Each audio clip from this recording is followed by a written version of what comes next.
asyhadu anna Muhammadan abduhu wa rasuluh. Allahumma shalli ala Muhammad wa ala ali sayyidina la nabiyya ba'da amma ba'du. Wassalamualaikum warahmatullahi ta'ala wabarakatuh. Yang dimuliakan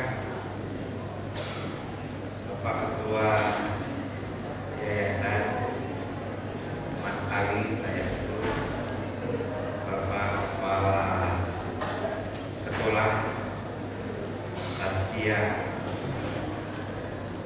Mas Hamidi,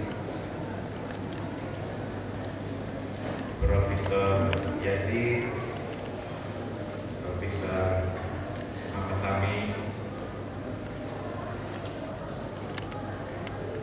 Bapak Kepala Kementerian Agama bidang pesantrenan, para sepuh bini sepuh, wali siswa, ibu-ibu dan bapak-bapak, anak-anakku yang gembira sedang diwisuda, semua hadirin yang berbahagia. Marilah kita memperbanyak rasa syukur kepada Allah atas anugerahnya di pagi hari ini kita dalam keadaan sehat walafiat, gembira dan juga berbahagia. Sholawat dan salam kita persembahkan kepada anutan kita Muhammad Rasulullah Sallallahu Alaihi Wasallam yang telah mengeluarkan umatnya dari alam gelap kepada alam terang benderang penuh cahaya yang kita rasakan selama ini. Ibu dan bapak-bapak sekalian, sungguh saya senang sekali saya diundang oleh Mas Ali, Mas Zainal untuk bersilaturahmi dan mengisi acara yang menggembirakan ini. Saya kira semua kita yang menyaksikan anak-anak kita yang cantik-cantik, yang ganteng, sehat, semua penghafal Al-Quran minimal 5 juz. Siapa yang tidak bergembira? Saya kira tidak semua orang. Mungkin kalau kita cari di desa kita, di kampung kita, mencari yang menghafal 5 juz minimal, belum tentu kalau kita itu dapat. Sekedar 5 juz belum tentu kita dapat. Coba nanti kita masing-masing pulang, lalu kemudian mencari anak-anak SMP, tingkat SMP yang lalu sudah wisuda hafal Quran. Jarang sekali. Itulah saya katakan pada Mas Ali, kalau di masa-masa yang gembira yang begini ini, bayarnya yang kemarin pas semua. Uang gedung, SPP itu terasa menjadi murah sekali. Di masa-masa seperti ini menjadi murah. Kesimpulannya Tazkiyah ini kok murah gitu kan. Setelah wisuda seperti ini, bagaimana tidak terkesan murah? Wong dengan adanya di boarding school, hati kita lalu tidak galau, hati kita tidak khawatir, hati kita lalu kemudian juga tidak was-was. Karena anak kita berada di lembaga pendidikan yang jelas, membayar agar tidak khawatir, agar tidak syak, agar tidak ragu, agar tidak galau, itu harganya kan mahal. Tadi saya lupa tidak nyebut Pak Kusnan itu. Mohon maaf Pak Kusnan, karena tadi begitu dekat jadi lupa gitu kan. Jadi membayar agar tidak galau, tidak khawatir, tidak ragu-ragu, tidak was-was, itu memang mahal. dan itu semua kita bayar. Itulah rasanya lembaga pendidikan ini jadi murah. Saya sudah lama sekali diminta oleh Mas Ali sama Mas Zainal itu untuk ngisi acara wisuda katanya. Hanya acaranya kok menjelang puasa, itu yang saya jadi mengatur waktu. Karena apa? Saya ini ibu dan bapak sekalian punya tradisi. Saya kalau menjelang puasa itu punya tradisi ialah sowan ziarah makam ibu dan abah saya. Seringkali orang ini dianggap kecil, sederhana. Sudah guru besar, profesor, imam kok masih ziarah kubur gitu kan. Saya biarin aja kalau ada orang mengatakan begitu.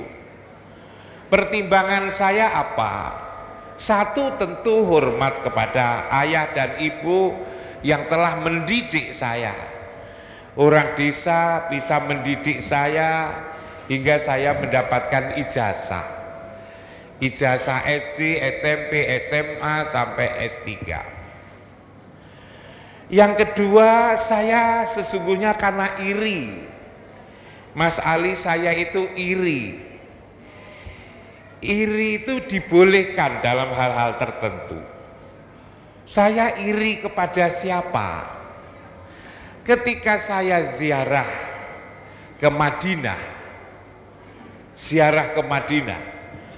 ke Masjid Nabawi, itu begitu banyak orang ziarah makam Rasulullah. Orang dari berbagai belahan dunia ziarah di makam Rasulullah. Tidak pernah lalu kemudian berdebat ziarah itu makruh atau apa. Tidak ada yang berdebat. Yang ada itu di sana berebut tempat.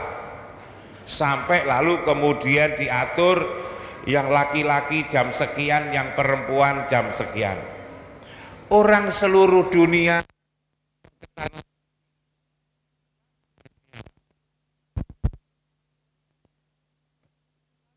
juga lihat di Indonesia, di Jawa ini para wali yang dikenal Wali Songo itu juga diziarahi oleh banyak orang.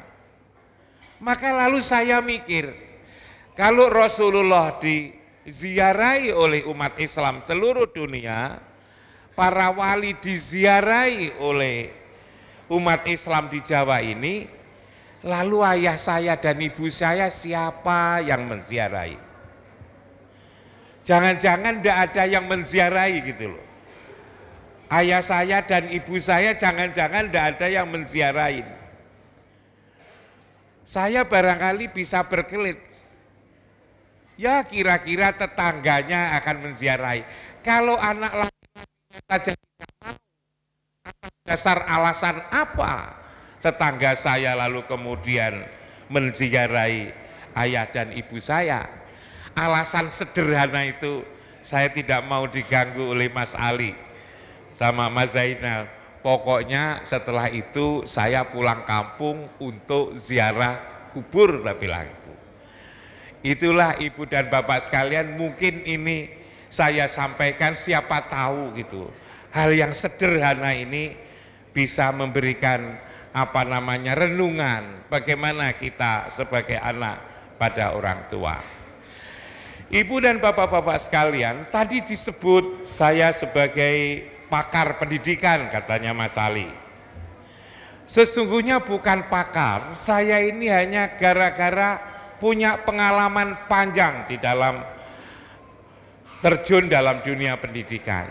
Saya menjadi kepala sekolah itu sudah 41 tahun. Kepala sekolah 41 tahun. Saya pernah menjadi kepala sekolah Mino, Madrasah Ibtidaiyah Nahdlatul Ulama, karena ayah saya ini kiai kecil-kecilan. Biasanya kiai itu punya masjid, punya pondok, punya madrasah. Daripada nyari kepala sekolah yang harus bayarin, itu saya diangkat jadi kepala sekolah 5 tahun. Kepala madrasah, Prof. Amin. Sehingga saya ngerti yang namanya madrasah itu apa gitu kan. Madrasah itu punya ciri khas, tahan hidup tapi sukar maju, kaya masalah. Nah, itu biasanya. Alhamdulillah madrasah saya itu maju ketika itu. Saya masih punya murid sampai 400. Sekarang masih ada karena madrasah sifatnya tahan hidup. Tapi kembali ke aslinya, muridnya tinggal 100 kira-kira. Kalau saya pulang, nanti saya sore ya pulang, kepala sekolah mesti cerita masalah guru, masalah buku, masalah murid. Saya biarkan saja, karena memang ciri khas madrasah itu kaya masalah. Setelah itu saya bersama Profesor Malik Fajar membesarkan Universitas Muhammadiyah Malang. Saya jadi wakil dekan, wakil rektor satu aja 13 tahun. Sehingga jumlahnya menjadi 20 tahun, 5 tambah 20, 25. Setelah itu ditugasi oleh Menteri Agama memimpin UIN Malang 4 periode, 16 tahun. 25 ditambah 16, 41 tahun. Setelah tidak jadi rektor, masih diajak oleh Profesor Tolkah Hasan menjadi pembina di Unisma Malang ini. Jadi pernah jadi NU, lalu jadi Muhammadiyah, kembali jadi NU lagi, ya itu.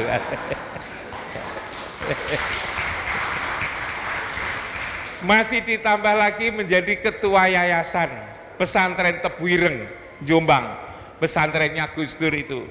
Saya menjadi ketua yayasan. Tapi saya juga masih menjadi pembina pesantren tertua di lingkungan Muhammadiyah, ialah di Paciran.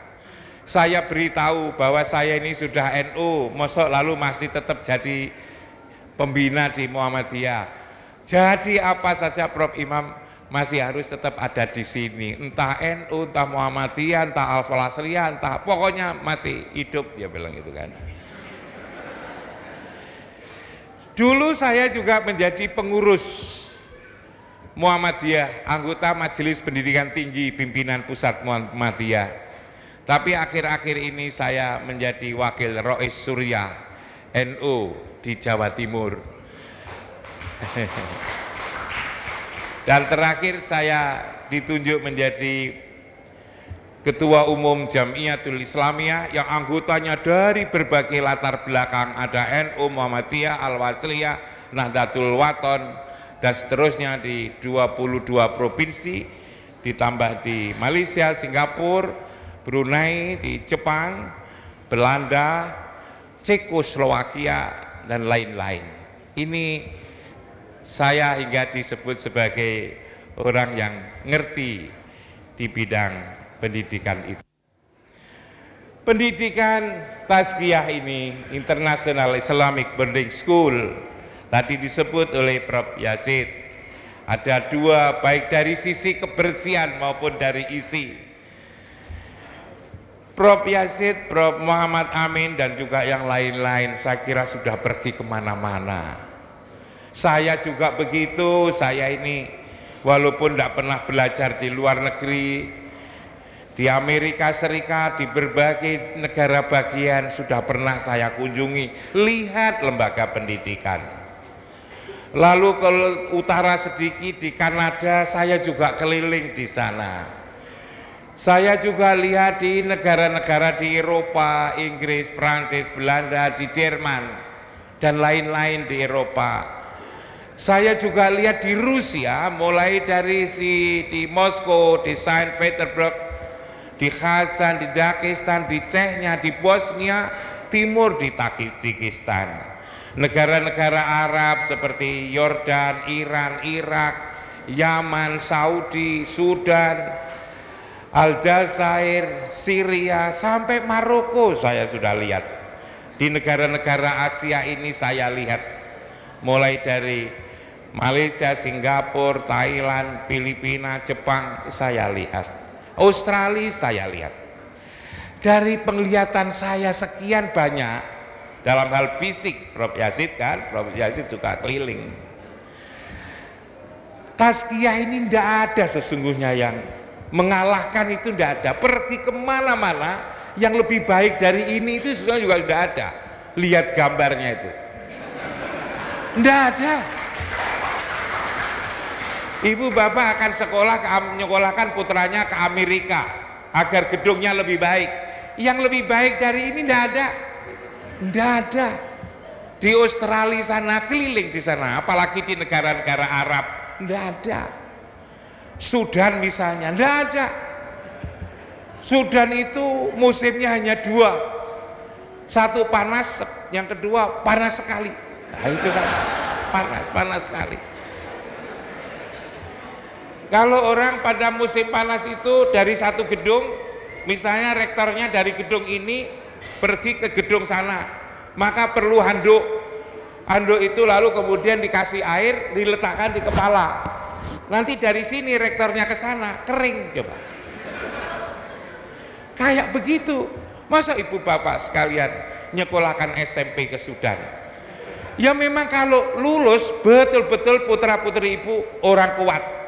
Tapi bukan kuat karena ininya, tetapi fisiknya kuat, bisa melawan panas yang begitu dahsyat itu loh.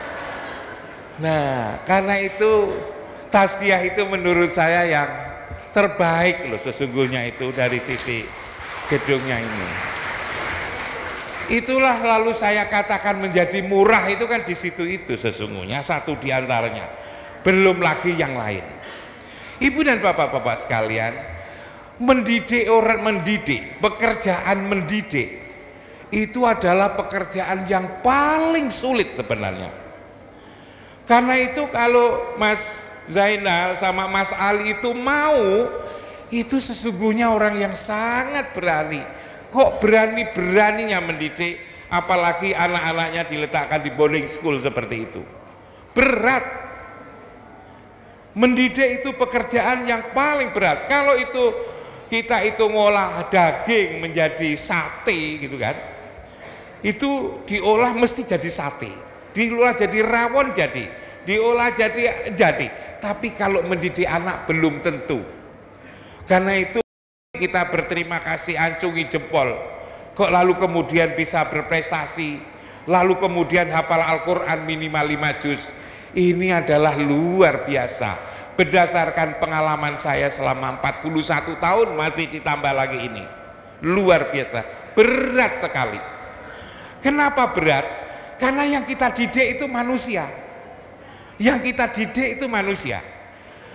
Pak Agus kan kalau saya katakan manusia itu tertawa, beliau itu katanya pernah saya ceramahi dulu di kampus sana itu, mendidik manusia itu lebih sulit daripada mendidik kera, tak bilang itu kan.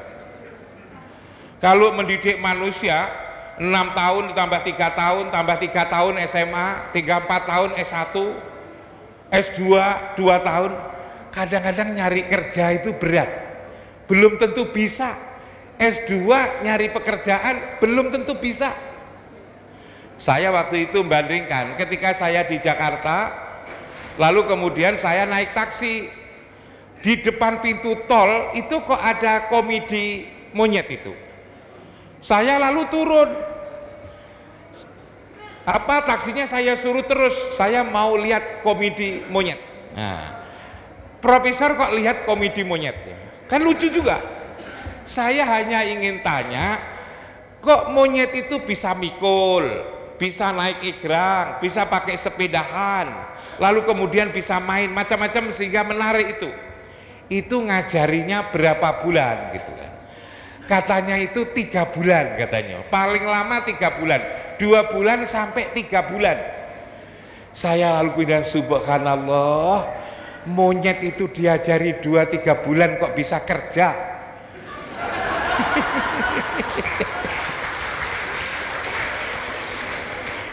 Lalu mendapatkan uang yang gajinya itu tidak untuk dirinya sendiri, termasuk untuk gurunya. Coba, untuk gurunya. Saya lalu pergi ke Medan. Di Medan kan banyak kelapa. Karena kelapa begitu banyak, tinggi-tinggi, dia tidak bisa memanjat. Akhirnya ngajari beruk. Saya tanya, ngajari beruk hingga bisa memetik kelapa yang benar, tidak salah, itu berapa lama? Katanya 20 hari sampai 1 bulan. Beruk itu diajari petik kelapa 20 hari sampai 1 bulan bisa. Katanya gitu, enggak tahu apakah itu goda saya atau bagaimana, asalkan komandonya itu pakai bahasa Indonesia katanya. Ambil yang tua-tua saja, itu nanti diambil yang tua-tua. Tambah 2 yang muda, tambah 2. Tapi kalau pakai bahasa Jawa, nyuwun sewu beruk, petikkan yang sing sepuh-sepuh mawon, ini enggak ngerti beruk katanya itu. Beruk itu ternyata bisa bahasa Indonesia. Nah, saya lalu menjadi sedih, kok manusia itu seperti itu. Dididik itu menjadi sulit. Kenapa? Memang manusia itu di dalam Al-Quran itu diberi sebutan macam-macam. Ada yang disebut dengan Bani Adam, ada yang disebut dengan An-Nas, ada yang disebut dengan Al-Insan, ada yang disebut dengan Al-Bashar. Jadi ada beberapa sebutan ini: An-Nas, Al-Insan, Bani Adam, Al-Bashar. Coba ibu dan bapak-bapak sekalian, sebutan An-Nas di dalam Al-Quran itu banyak sekali, lebih dari 100 kali manusia itu disebut dengan An-Nas. Tapi coba perhatikan, kalau manusia itu disebut dengan An-Nas, biasanya digandengkan dengan jin.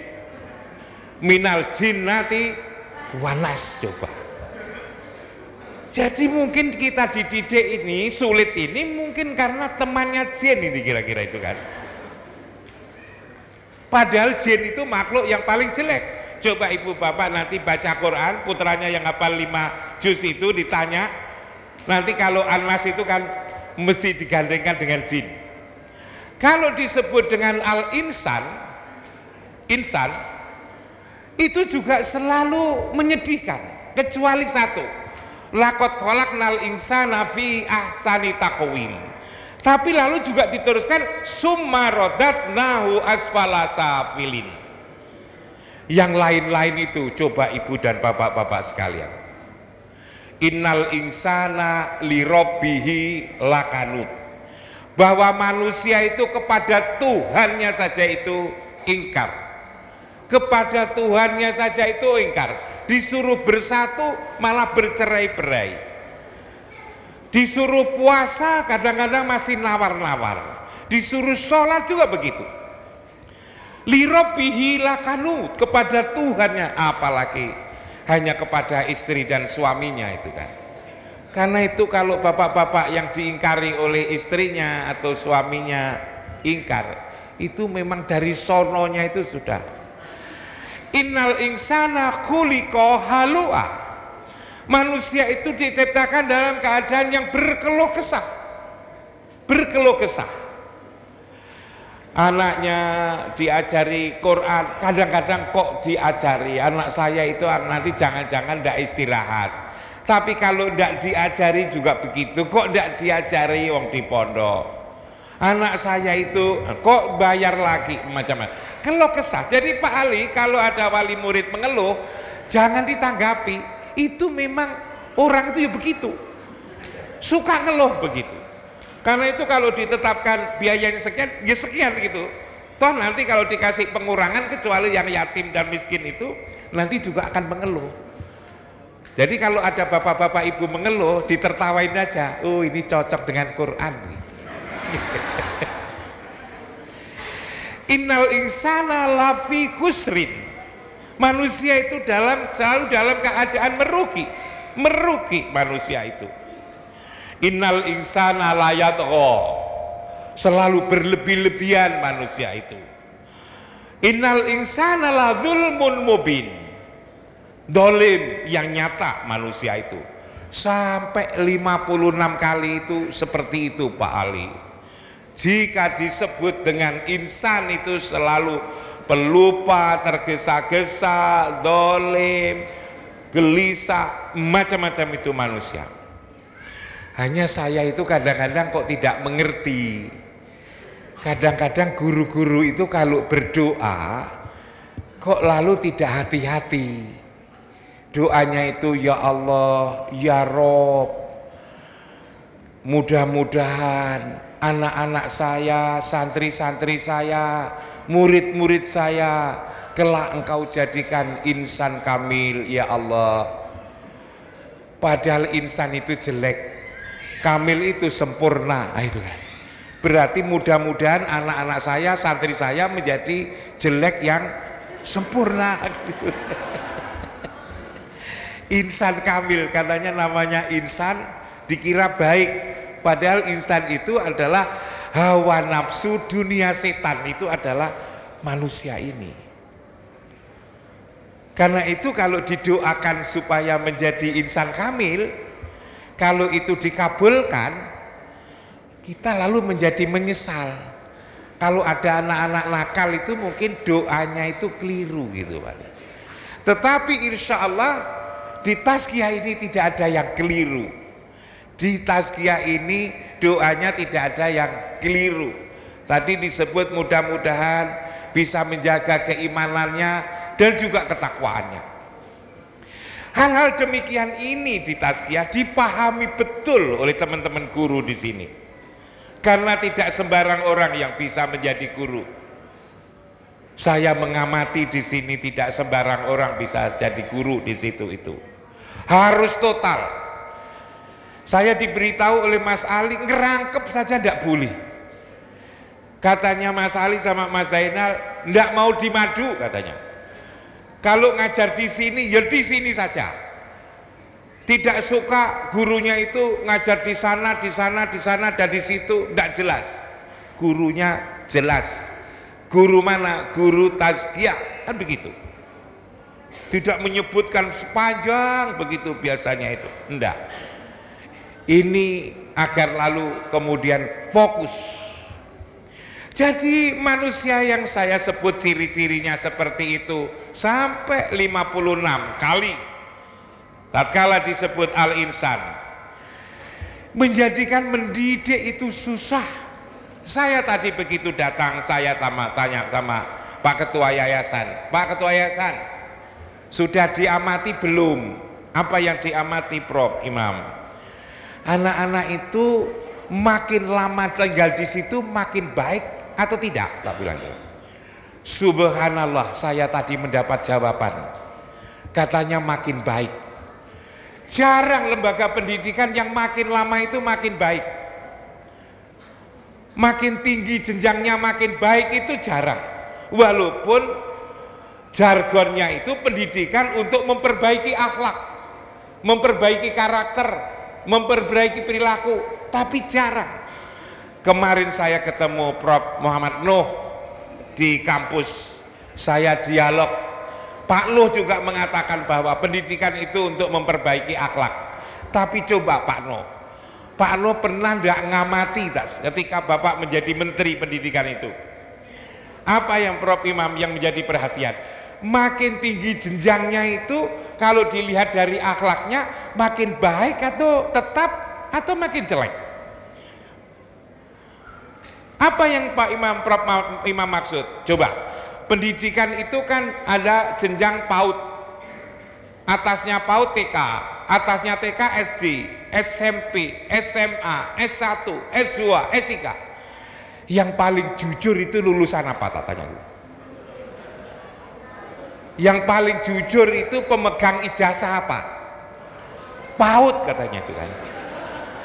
PAUD jujur, TK jujur, SD itu jujur, kelas 1, kelas 2, kelas 3 itu jujur, kelas 4 sudah mulai niru gurunya katanya. Saya lalu juga tanya, itu nakal mana anak SD sama anak TK? Katanya nakal SD. SD sama SMP nakal mana? Katanya nakal SMP. Anak SMP dengan anak SMA nakal mana? Katanya nakal SMA. Nakal mana? SMA sama S1. Katanya nakal S1. Tapi saya stop sampai di sini karena kita S3. Tapi lah itu kan.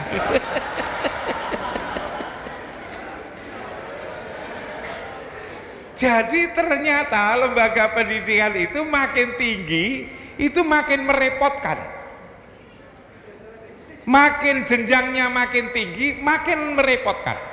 Saya juga punya mahasiswa. Kalau mahasiswa baru, Prof Amin ya, semester pertama, anaknya kan manut-manut. Semester pertama Prof Yasin kan manut itu kan, disuruh apa saja mau, beli buku, beli catatan, pulpennya bagus, komputer, punya, manut mereka. Tapi kalau sudah semester kedua, sudah mulai tanya, kok harus beli buku segala, sudah mulai tanya itu. Nanti kalau sudah semester 3 lain lagi, kok bukunya ini apa bisa dikurangi gitu kan. Semester 4 sudah lain, gimana kalau saya tidak beli buku, aku tak pinjam aja perpustakaan. Itu semester 4. Semester 5 nanyakan SPP kok mahal gitu kan. Nanti semester 7 mulai demo, coba semester 7 itu mulai demo, kalau tidak lulus-lulus, wah malah lebih dahsyat demonya itu. Jadi makin lama ternyata pendidikan itu seperti itu di mana-mana kecuali di tazkiyah ini.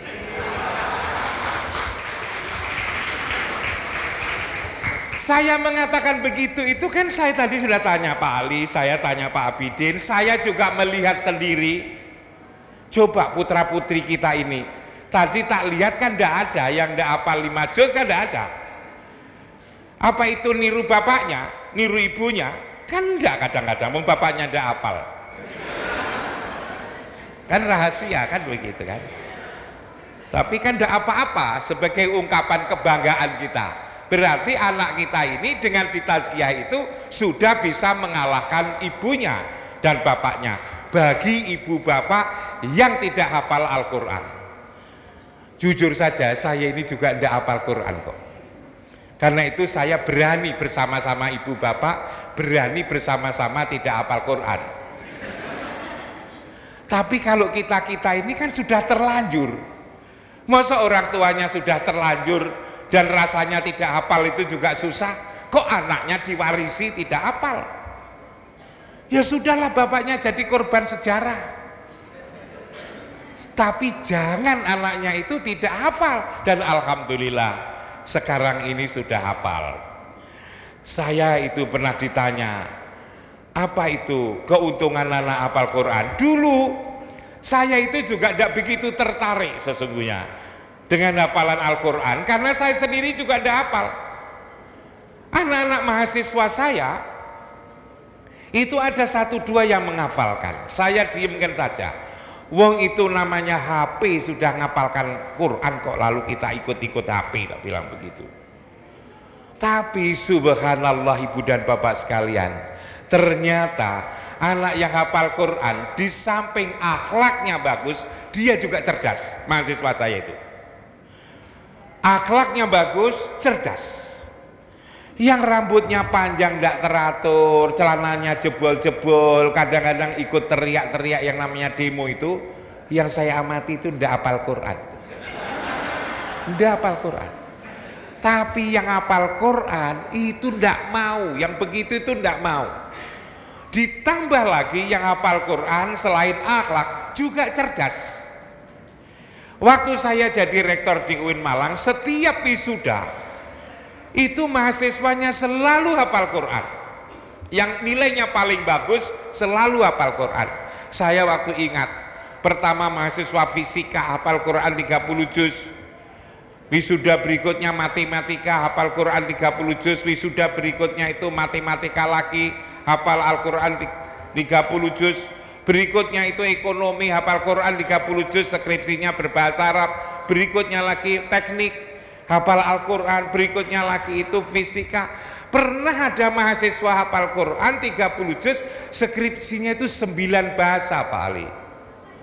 Dia menulis bahasa Korea, bahasa Mandarin, bahasa Jepang, bahasa Arab, bahasa Inggris, bahasa Rusia, bahasa Indonesia, bahasa Jawa. Karena dari Banyuwangi itu bahasa using, dari pondok sana. Umpama untuk jadi rektor itu harus nulis skripsi 9 bahasa, lebih baik saya pulang kampung Pak di waktu itu. Tidak sanggup saya. Akhirnya saya harus nyarikan penguji yang mengerti bahasa itu, sebab kalau tidak dicarikan itu jangan-jangan dikira itu dari Google gitu kan. Jadi mahasiswa itu sempat merepotkan. Karena itulah Ibu dan Bapak-Bapak sekalian, ketika saya lihat orang hafal Quran itu akhlaknya bagus dan cerdas, maka lalu saya menyadari selama ini kalau begitu saya keliru, saya salah, saya harus minta ampun kepada Allah dan Rasulnya, istighfar. Tetapi saya pikir, mosok profesor dan rektor itu lalu kemudian kalau salah hanya istighfar? Harusnya lebih dari itu, dan saya akan melakukan lebih dari itu. Cara saya apa? Cara saya itu menulis di papan tulis pengumuman, tak tulis sendiri. Pengumuman Pak bilang, siapa saja yang hafal Al-Quran minimal 10 juz, saya bebaskan dari seluruh biaya pendidikan di tempat itu. Pikiran saya waktu itu yang hafal paling-paling 10 sampai 15. Ternyata waktu itu sudah 70. Lalu beranak pinak jadi 125, 175, 250, beranak pinak. Sekarang yang ikut hafalan Quran di kampus itu sudah 27%. Sudah 27%. Dari 11.000 itu sudah lebih dari 2.500, 3.000 yang ikut hafalan Al-Quran.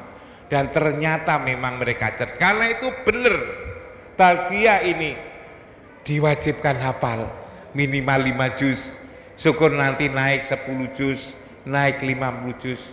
Sampai waktu itu wakil rektor 2 yang ngurusi keuangan itu sudah mulai takut. Ini yang hafal Quran kok naik. Nanti kalau semua hafal Quran cara cari duitnya gimana gitu kan. Saya beritahu kebaikan itu pasti ada yang nolong. Saya lalu datangin orang-orang yang sudah kaya itu. Orang kaya itu tidak selalu profesor doktor gitu. Pak Ali, tadi saya ngomong Pak Kusrani sekolahnya apa Pak Kusrani? Kalau ini SD katanya. Wong SD kok bisa pengusaha impor ekspor itu loh kan. Ini kan menghina yang S2, S3. Itu. Menghina yang S2, S3 itu. Jadi bukan itu tadi. Bukan kera itu tadi gitu ya. Saya juga cerita sama Pak Kusnan. Saya baru datang ke Riau, tak bilang gitu. Berang ke Riau.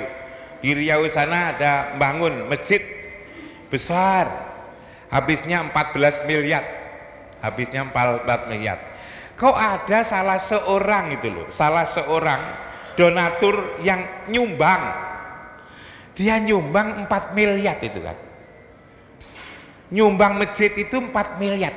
Lalu oleh panitia ditanya, Bapak kerjanya apa? Saya bakul sate. Coba bakul sate. Bakul sate kok nyumbang masjid 4 miliar coba. Wong profesor 1 pun tidak ada ya. Karena itu dalam soal-soal begini ini memang itu urusan hati. Orang kalau sudah hasil hatinya lalu kemudian dikembangkan hatinya ini. Nah, di tazkiyah ini bukan hanya mengembangkan otak. Di tazkiyah ini yang mengembangkan ini Al-Quran, ajak sholat malam, macam-macam itu. Itu memang cara itu Pak Ali. Dan memang yang penting itu adalah ini loh sesungguhnya, hati ini loh. Tadi makin lama jenjangnya makin tinggi, makin nakal itu kan yang diarahkan hanya otaknya, bukan hatinya. Sumber daripada perilaku ini hati ini loh sesungguhnya itu. Hanya ini hati ini seringkali tidak disentuh. Yang disentuh itu otaknya. Lalu kemudian dibilang ada otak kanan, otak kiri, otak belakang, otak depan. Sampai putar-putar seperti apa, kalau yang dikembangkan otaknya itu tidak cukup itu loh sesungguhnya itu. Yang sebagai sumber perilaku itu bukan otak tetapi hati ini. Beberapa waktu yang lalu saya membaca hasil penelitian. Ternyata bukan otak, ternyata adalah hati dari Amerika Serikat. Dia telitinya itu sampai jeli Mas Ali, penelitiannya itu jeli sekali. Bahkan lalu kemudian pakai eksperimen. Eksperimennya begini, seperti misalnya saya ini orang sehat, ini misal aja lah. Mas Ali itu orang yang sakit-sakitan lah. Suatu ketika saya ini meninggal, daripada iman-iman organ saya yang ada di dalam itu iman-iman, ada lihat Mas Ali itu sakit-sakitan, maka lalu kemudian ini dicangkokkan, milik saya itu dipindah pada miliknya Mas Ali. Ternyata Mas Ali itu menjadi sehat. Hanya ada resikonya Mas Ali. Resikonya itu apa? Yang semula Mas Ali menyukai istrinya, anak-anaknya, setelah ganti punyaan saya ini, Mas Ali tidak nyintai istrinya dan anaknya, tapi nyintai istri saya walaupun udah tua.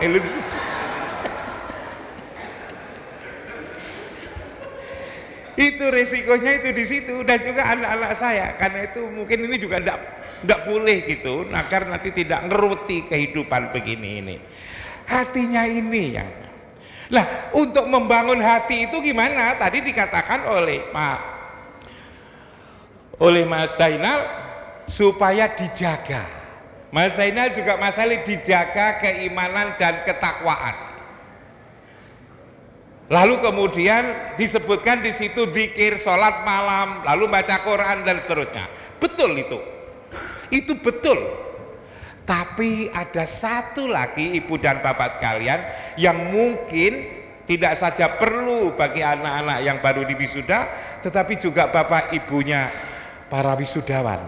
Ada memperbaiki ini tidak ada cara lain kecuali diantara disebutkan itu ditambah satu lagi, ialah sholat. Sholat itulah yang bisa memperbaiki ini. Walaupun itu TK, SD, SMP, SMA, kalau itu sholat, itu ini bisa bagus. Kalau sholat ditinggalkan, ini tidak akan terpelihara. Jadi kalau ada anak nakal macam-macam itu tergantung pada kualitas sholatnya aja sesungguhnya itu. Dasarnya apa? Di dalam Al-Quran itu adalah inna sholata tanha anil fahsya wal munkar. Bahwa sholat itu adalah mencegah perbuatan keji dan munkar. Itu statement Al-Quran. Masa kita lalu tidak percaya itu? Ada lagi qad aflaha man tazakka wa dzakara isma rabbih fasalla. Sangat beruntung orang yang mensucikan hatinya dengan ingat Allah dan sholat. Wasta'inu bis sabri wassalah. Innal insana khuliqa halu'a idza masahu syarru jazua wa idza masahul khairu manu'a illal musallin, kecuali salat. As-salatu imaduddin awwalu ma yuhasabu bihi yaumal qiyamah as-salah. Jadi di Quran, di hadis itu petunjuk Allah dan Rasulnya memperbaiki hati ini. Bukan urusan guru, bukan urusan orang tua, adalah urusan Allah dan Rasulnya. Yas'alunaka aniru kuliru min amri Rabbi. Ini adalah urusan Allah dan Rasulnya. Caranya gimana? Caranya 5 kali sehari semalam hati ini, roh ini hendaknya dihadapkan kepada Masjidil Haram, diletakkan ada di Baitullah sana itu.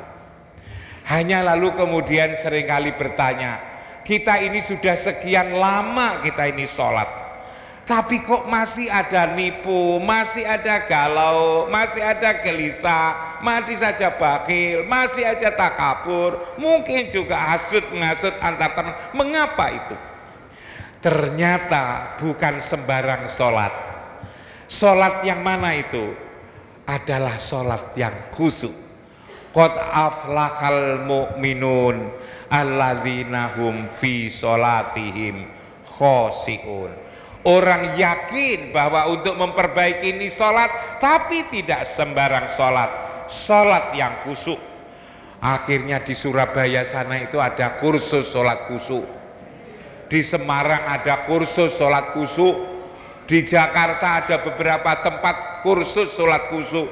Saya lalu mikir, Apakah kalau sudah kursus itu bisa khusyuk? Jangan-jangan orang yang punya usaha sholat khusyuk itu ketika Allahu Akbar terus ingat berapa yang sudah daftar. Kalau itu namanya juga tidak khusyuk lagi. Khusyuk bukan karena di kursus. Khusyuk itu adalah alladzina yadunnuna annahum mulaku rabbihim. Ibu bapak sekalian barangkali ingat Al-Quran ini. Sholat khusyuk itu adalah alladzina yadunnuna annahum mulaku rabbihim.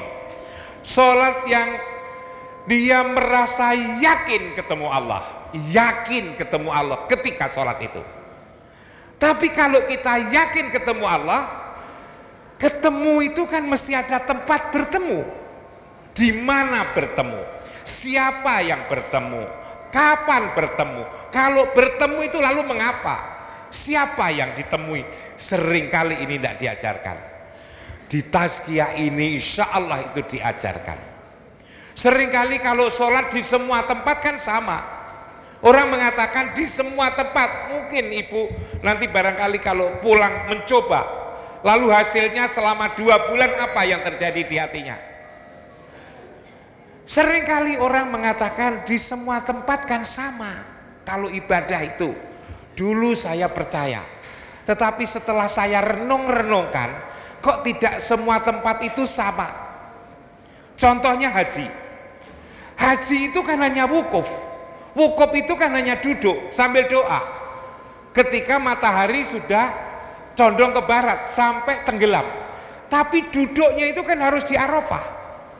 Di sebelahnya tazkiyah sana kan masih ada itu tanah kosong. Misalnya Pak Zainal lalu ngajak murid-muridnya duduk di situ. Lalu ditanya, kenapa kau duduk situ setelah matahari condong ke barat?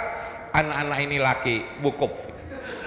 Wukuf tidak boleh di sebelahnya tazkiyah. Tidak. Wukuf itu harus ada di Arafah. Yang namanya sa'i itu kan hanya jalan kaki.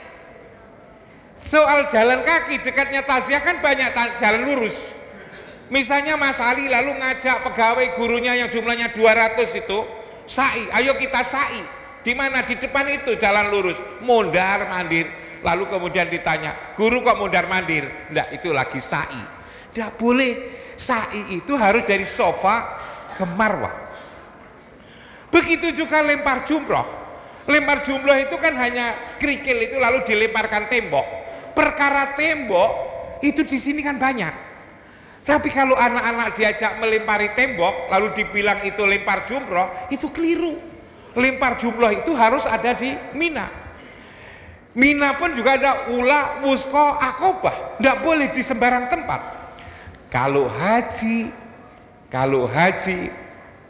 itu harus ada tempat khusus. Begitu juga sesungguhnya adalah sholat. Sholat tidak boleh di sembarang tempat. Agar itu khusyuk. Di mana itu? Apa di masjid? Boleh di masjid. Apa di rumah? Boleh di rumah. Tetapi yang di masjid dan di rumah itu adalah jasmaninya.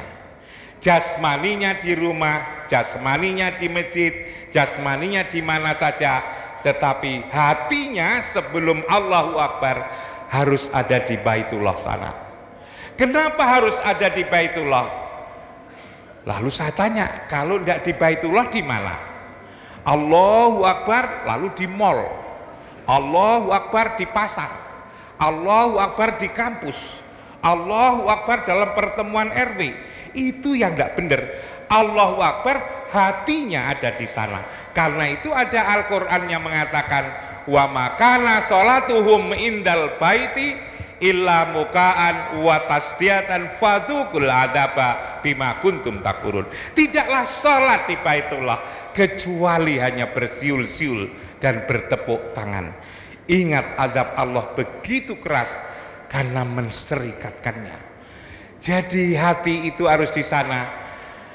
Kalau itu tidak di sana, maka lalu kemudian sama dengan bersiul-siul dan bertepuk tangan. Siapa yang sholat? Yang sholat itu adalah ini sesungguhnya. Hati ini, ruh, nur, kitab. Atau lalu kemudian iman, yang sholat itu adalah iman. Iman itu adalah kepercayaan yang ada di sini. Kalau di sininya tidak di sana, di sini, disitulah sholat kita tidak bisa memperbaiki. Tanha anil fasya wal mungkar.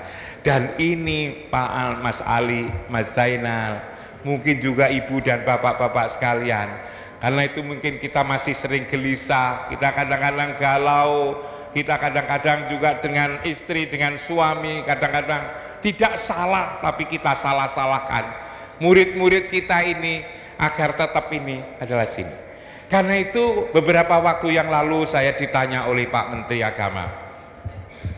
Pak Menteri Agama menanyakan kepada saya, Prof Imam, itu jamaah sampean itu beraneka ragam, kok itu bersatu?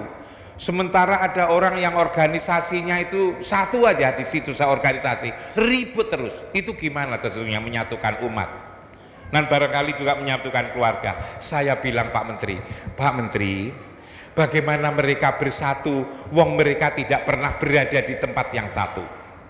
Maksud saya itu bukan orang sedikit, se-Indonesia itu loh Pak Imam. Iya, maksud saya juga orang se-Indonesia. Kalau Indonesia menyatukannya bagaimana? Badannya tidak usah disatukan, raganya tidak usah disatukan, tapi 5 kali sehari semalam hatinya diletakkan di tempat yang satu, ialah di Baitullah, di Masjidil Haram sana. Maka tanpa disuruh bersatu pun orang akan bersatu. Karena itu ini kunci, ini adalah cara sesungguhnya untuk mencatukan di dalam hati ini. Ibu dan bapak-bapak sekalian, kalau yang begini ini kita kembangkan, murid-muridnya kita kembangkan di boarding school, lalu bapak ibunya juga begitu, kita semua, tidak hanya ibu bapak tapi juga saya, maka insya Allah lah generasi ke depan menjadi semakin baik. Saya lihat boarding school, saya di kampus saya juga boarding school, tetapi waktu itu saya hanya bisa membuat asrama itu bisa menampung 3.500 mahasiswa yang saya terima waktu itu 3.500, karena itu paling banyak 3.500, perempuannya 2.000, laki-lakinya 1.500. Ada pengalaman Mas Ali yang tidak pernah saya lupakan. Suatu ketika saya mau sholat di masjid, di pojok masjid itu loh Mas Zainal, kok ada orang tua nangis. Saya kira dia kehilangan sandal karena di masjid. Lalu saya tanya, Bapak kok nangis, kok gelisah, kok susah, ada apa Pak? Enggak Pak, saya nangis bukan karena susah, saya karena terharu. Lalu Bapak ini siapa kok di pojok masjid terharu? Saya bilang, saya ini mahasiswa, saya ini wali mahasiswa Pak. Dia bilang, enggak ngerti kalau saya ini rektor. Saya ini wali mahasiswa Pak. Lalu kenapa Bapak nangis? Apa mau bayar SPP uangnya hilang? Enggak Pak, saya enggak kehilangan apa-apa. Lalu apa? Yaitu saya terharu. Apa yang menjadikan Bapak terharu? Gini Pak, tadi Pak, ketika saya datang di sini, saya lihat di jalan sana kok ada anak pemuda yang lalu pakai sarung, lalu pakai baju koko, lalu kemudian sajadahnya disampirkan di pundaknya, pakai baju, pakai kopiah putih. Itu kok pemandangan yang indah sekali Pak, menurut saya itu. Coba di mana ada anak muda, lalu kemudian begitu ada azan, lalu kemudian datangi masjid, siap dengan baju koko, topi putih sama sarungnya. Subhanallah Pak, dia bilang. Kenapa? Ternyata itu setelah dekat itu anak saya sendiri, dia bilang gitu. Akhirnya dia nangis melihat anaknya mendatangi adzan di sholat duhur. Nangis dia. Saya tanya bilang, Pak, saya umur saya baru kali itu lihat anak saya itu ke masjid pada waktu duhur. Saya lalu tanya, apa Bapak di rumah tidak dicontohin? Ya itu Pak, gitu. Ya itu, gitu loh. Yaitu itu artinya tidak gitu loh. Sementara di kampus itu dicontohin, apalagi lalu kemudian di tazkiyah ini. Inilah keuntungan kita Ibu dan Bapak sekalian. Kita betul-betul bisa mendapatkan keuntungan yang luar biasa. Ternyata walaupun kita belum semua hafal Al-Quran 5 juz, ternyata anak-anak kita, putra-putri kita sudah hafal 5 juz. Anak kita ternyata sudah mengalahkan orang tuanya. Orang tuanya baru 1 juz di belakang itu, juz amma, itu pun belum tentu kalau tuntas. Anak kita sudah 5 juz, 6 juz, sampai 10 juz. Moga-moga nanti bisa masuk SMA, dan di SMA diteruskan tidak 5 juz lagi, tetapi 15 juz, 20 juz, sampai 30 juz. Sehingga yang saya gambarkan, sebagaimana mahasiswa saya yang paling cerdas, anak fisika, anak matematika, biologi, tapi hafal Quran. Bahkan seperti yang saya katakan tadi, bisa hafal Al-Quran, menulis skripsi 9 bahasa. Dan kalau sudah berprestasi itu, tidak perlu dikhawatirkan soal rezeki ke depan. Sebab sekedar mencari rezeki itu bukan perkara sulit. Yang sulit adalah yang atur ini. Yang sulit adalah hati ini, mendidik hati ini. Bahkan Nabi ketika baru pulang dari perang Badar, mengatakan kita pulang dari jihad kecil, perang Badar fisik, maka kita akan segera memasuki perang besar. Para sahabatnya bingung, apa yang dimaksud perang besar itu? Perang besar itu adalah perang melawan hawa nafsu, artinya memperbaiki hati ini. Karena itulah lalu kalau perang besar itu biasanya kita disuruh untuk kunut nazilah. Perang besar itu kita disuruh kunut nazilah.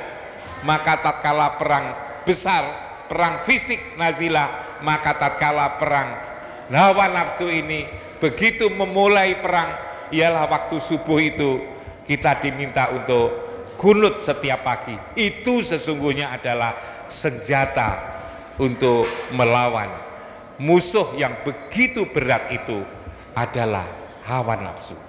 Saya kira itu Ibu dan Bapak-bapak sekalian, marilah kita syukuri kita bisa menyekolahkan di sini anak-anak kita lihat, kita saksikan begitu cerdas-cerdas, dan lalu kita bersyukur dan berdoa mudah-mudahan prestasi, keindahan yang kita saksikan ini membuahkan keindahan-keindahan berikutnya pada capaian-capaian di SMA nanti, di perguruan tinggi nanti, terpilihkan dengan lembaga pendidikan yang terbaik, bukan makin tinggi makin menyusahkan tadi, tetapi makin tinggi karena ini adalah pondok boarding, ukurannya tidak saja transkrip atau ijazah. Di pondok biasanya ukurannya adalah tawadhu, ukurannya ada konsep taat, ada konsep namanya ridho, adalah sudah syarat. Terima kasih, kurang lebihnya mohon maaf. Assalamualaikum warahmatullahi wabarakatuh.